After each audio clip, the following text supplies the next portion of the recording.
প্রিয় দর্শক, আমি Arun Kumar Biswas, detective fiction writer. আপনাদের সবাইকে আমন্ত্রণ জানাই ব্যাংক অফ নিবেদিত বই ভালোবাসি তোমারে এই অনুষ্ঠানে। চলছে বইমেলা। বইমেলায় আমরা বইয়ের আড্ডা নিয়ে এসেছি। আমাদের সঙ্গে আজকে অতিথি হিসেবে রয়েছেন সাগরিকা নাসরিন। ভালো আছেন? ভালো আছি, তুমি কেমন আছো? আছি ভালো। আপনার তো নয় নয় করে অনেকগুলো বই বেরিয়ে গেল। একটু আগে বলছিলেন 26টি বই, তার মধ্যে উপন্যাস কটি, গল্প কটি? আমার 26টির মধ্যে একটি মাত্র গল্পের বই, আর বাকিগুলো সব উপন্যাস। আমরা সেই গল্প দিয়ে শুরু করতে চাই আজকের আড্ডা। আধখানা বসতি তাহার, এটার মধ্যে এই যে তাহার, কি কথা তাহার শোনে, আমরা সেই জীবনানন্দ দাশের কাছে ফিরে যাওয়ার মতো একটা অবস্থা। এই গল্পের উপজীব্য কি? আধখানা বসতি তাহার আমার একটি গল্পের বই, একমাত্র গল্পের বই। আর এই গল্পের বইটির যতগুলো গল্প আছে অধিকাংশই আমি তৃতীয় লিঙ্গের মানুষ নিয়ে লিখেছি। আমি তৃতীয় লিঙ্গের মানুষের সাথে মিশতে, তাদের গল্প করতে, তাদের সুখ দুঃখ, তাদের বঞ্চনা, এগুলো ধারণ করতে আমার নিজের ভিতরে আমি আসলে আমি একদম অন্তর থেকেই আমি তৃতীয় লিঙ্গের মানুষগুলোর জন্য ভাবি এবং তাদের জন্য কিছু করতে চাই এবং লিখি। মানে আপনার মগজে, মননে, চিন্তায়, চেতনায় আমি তৃতীয় লিঙ্গকে ধারণ করি এবং এই মানুষগুলোকে আমি এত কাছে থেকে দেখেছি এবং তাদেরকে নিয়ে আমি আরও লিখতে চাই। মাত্র আমি 4টে বই লিখেছি তৃতীয় লিঙ্গের মানুষ নিয়ে, ভবিষ্যতে আরও লিখতে চাই। কারণ এদেরকে নিয়ে কি সমাজে ওভাবে তাদেরকে নিয়ে ভাবার, তাদেরকে নিয়ে কাজ করার বা তাদের একটি সুন্দর একটি ভবিষ্যৎ তৈরি করে দেওয়ার কিন্তু মানুষের অভাব রয়েছে। আচ্ছা, আপনার আধখানা বসতি, এটা কি সেরকমই কোনো কিছু ইঙ্গিত বহন করে যে আসলে তারা পূর্ণ বসতি কখনোই পেয়ে উঠছে না, পাচ্ছে না আমাদের সমাজে? হ্যাঁ, সেরকমই আধখানা বসতি, যে পরিপূর্ণ জীবন তো তারা পায় না। একজন তৃতীয় লিঙ্গের মানুষ সে তো কখনো পরিপূর্ণভাবে নিজেকে মানুষ ভাবতে পারছে না। কি সে যাদেরকে আমরা হিজড়া বলি, তারা কিন্তু আমাদের তোমার আমার মতোই কিন্তু তারা মানুষ, কিন্তু তাদেরকে কিন্তু বিভিন্ন নামে ডাকা হয় এবং জন্ম থেকেই তারা কিন্তু বঞ্চিত।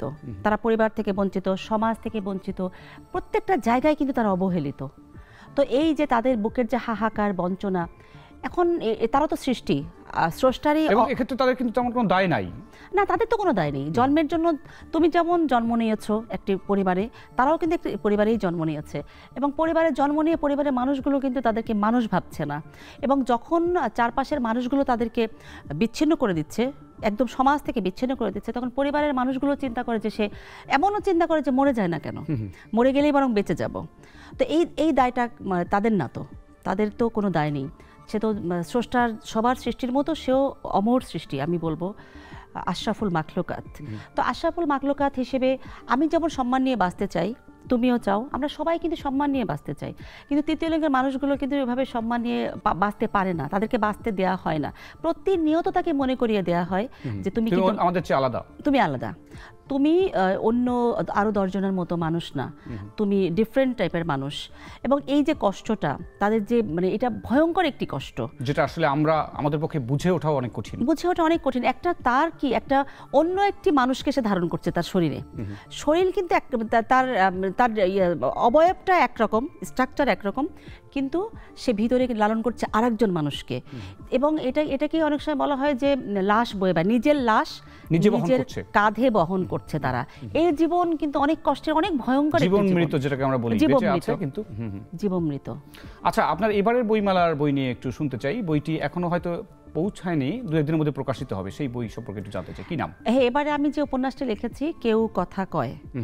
তো আমার কেউ কথা কয় আসলে শুনলে নিশ্চয়ই মনে হচ্ছে তোমার যে কেউ কথা কয়, কেউ কথা কয়। আমার তো মনে হচ্ছে বউ কথা কয়, একটি পাখি আছে, বউ কথা কয়।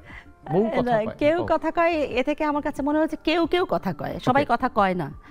তো আমি যে ঘটনাটি নিয়ে লিখেছি, এই বইয়ের 2টি চরিত্র আছে, যে তমা এবং তাজুলকে কেন্দ্র করেই আর কি আমি বইটি লিখেছি। তো এটি একটি প্রেমের উপন্যাস, একটি বঞ্চনার, একটি বিরহের উপন্যাস। তো আমার যে লেখালেখির, যেটি তুমি হয়তো জানো হয়তো, যে আমি যা দেখিনি তা লিখিনি। আমি তৃতীয় লিঙ্গের মানুষ নিয়ে লিখি বা সমাজের যে কোনো একটি চরিত্র নিয়ে লিখি, প্রত্যেকটি চরিত্র আমি দেখেছি। কেউ কথা কয় এই উপন্যাসটি কিন্তু পড়লে পাঠক বুঝবে যে এটিও কিন্তু সমাজ থেকে নেওয়া, এবং তুই পড়লেই বুঝবে যে কোন ঘটনা থেকে এটি নেওয়া হয়েছে। তো তাজুল আমাদের সমাজেরই একটি সৃষ্টি। তাজুলের যে বিরহ, তার যে জীবনের যে ইতিহাস, বিভিন্নভাবে ধাপে ধাপে কিন্তু তাকে নিয়ে গেছে একটি হাহাকারের দিকে এবং একটি পর্যায়ে সে জীবন দিয়ে কিন্তু প্রমাণ করে গেছে যে সে তার বাল্য সখীকে কথা দিয়েছিল যে আমি আর কোথাও যাব না। সে কোথাও যায়নি, সে জীবনকে পৃথিবী থেকে চলে গেছে কিন্তু সে আর কোথাও যায়নি। তো এটা তো এখন আমাদের সমাজে যে প্রেম, আমরা গতানুগতিক যে প্রেমটাকে দেখছি যে না প্রেমিকার বিয়ে হয়ে গেল, সে আবার আরো কারো প্রেমে পড়ে গেল, অর্থাৎ সেই বারোয়ারি প্রেমের গালে একটা চপেটাঘাত এখানে রয়েছে। চপেটাঘাত রয়েছে। এই মুহূর্তে 2-1 লাইন আপনার কাছে আবৃত্তি শুনতে পারি, ছোট্ট করে 2 লাইন, তাতেই বুঝতে পারবো যে আপনার আসলে কবিতা সম্ভাবনাময় একটা আবৃত্তি শিল্পী আমরা পেতে যাচ্ছি কিনা। হাত বাড়িয়ে ছুঁই না তোকে, মন বাড়িয়ে ছুঁই, দুইকে আমি এক করি না, এককে করি দুই। হেমের মাঝে শুই না যবে, প্রেমের মাঝে শুই, তুই কেমন করে যাবি, পাবার আলে পায়ের ছায়ায় আমাকেই তুই পাবি।